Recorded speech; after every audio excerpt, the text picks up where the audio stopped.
There's quite a spectrum here, and it might be helpful to refer to a couple of examples, one with a Muslim and the other a professing Christian who realized that she probably isn't. In the former case, I started out by asking questions about Islam. I think in that situation it's especially helpful to do that because at least practicing Muslims are often very defensive in a culture that sees them as all, paints with one brush as all belonging to Al-Qaeda. And so in that defensive posture, it's helpful to ask people, tell me what you believe. Even if you think you know, it's helpful to know what they think they believe. And then to start from there, and then to get into the historical questions about Islam and Christianity.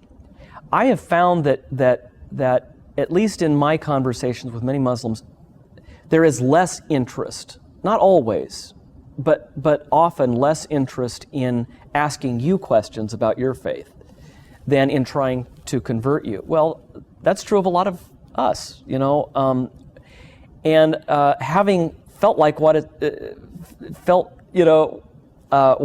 it's like to be on the other side of that, it's made me more concerned not simply to data dump and to actually listen to what other people are saying about what they believe, and then starting there. Because the wonderful thing about Christianity is you can start anywhere. You can start with the Trinity, you can start with the human problem, predicament of sin, you can start with the resurrection of Christ. With this other person who was not, was a nominal believer, she just didn't understand the gospel at all. And she was a lifelong Christian. And with her, it was explaining the meaning of justification.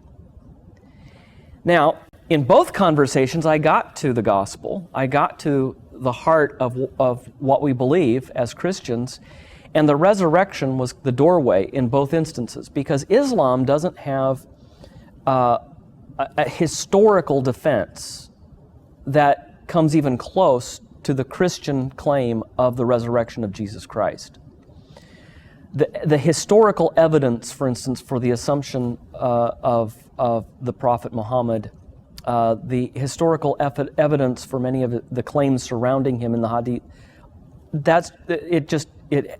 it's not there. With Christianity, you have so much supporting evidence, the Gospels themselves, which have far more integrity than you hear on national news, but actually in critical biblical scholarship, there is a lot more recognition than there was a generation ago of the authenticity and early dating of the Gospels. And then outside of the Gospels themselves, Jewish historians and Roman historians, the people with the most to lose in this claim for Jesus' resurrection, nevertheless attested to his birth, that he lived, that he performed wonders, although the Jewish rabbis said that it was by Satan that he performed these wonders, that he was buried in Joseph of Arimathea's tomb, that a guard was posted there at the tomb, and that 3 days later the tomb was empty. I think it's helpful for Christians to sort of get, and we have this on our website at whitehorseinn.org, a sheet that just lists these points that Christians and their hostile critics agreed on. Because very often you find that the people who immediately began persecuting the early Christians for the claim that Jesus is raised, nevertheless believed more of the claim than liberal Protestants do today. And so I think it's helpful to see that so much of the skepticism about things like the resurrection of Christ are driven not by historical criticism, historical evidence and arguments, as much by a religious and philosophical lack of any sympathy for supernatural claims.